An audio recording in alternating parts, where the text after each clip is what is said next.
तर बातमी आहे नांदेडमधून। नांदेडच्या कंधार तालुक्यातील सावळेश्वरमधील बनावट जन्म प्रमाणपत्र घोटाळ्याचं झारखंड कनेक्शन उघड झालेलं आहे। उस्माननगर पोलिसांनी कारवाई केली। झारखंडमधील 5 आरोपींना ताब्यात घेण्यात आले। CRS पोर्टल हॅक करून 15,569 बनावट प्रमाणपत्रांची नोंद केली होती।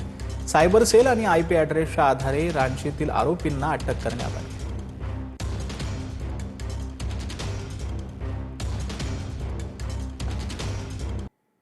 तर चेंबूरच्या पांजरपोळमध्ये शिवजयंतीचा उत्साह पाहायला मिळतोय। अश्वारूढ पुतळ्याला हार घालून पुष्पांजली अर्पण केली जाणार आहे।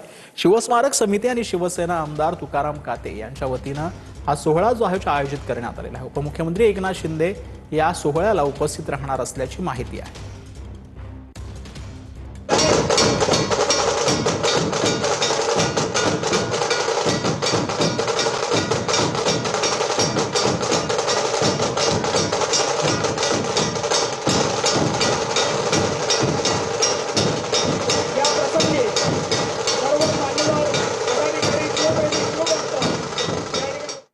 तर सलमान खानचे वडील सलीम खान सध्या व्हेंटिलेटरवरती आहे। सलीम खान यांना ब्रेन हॅमरेज झालेला आहे।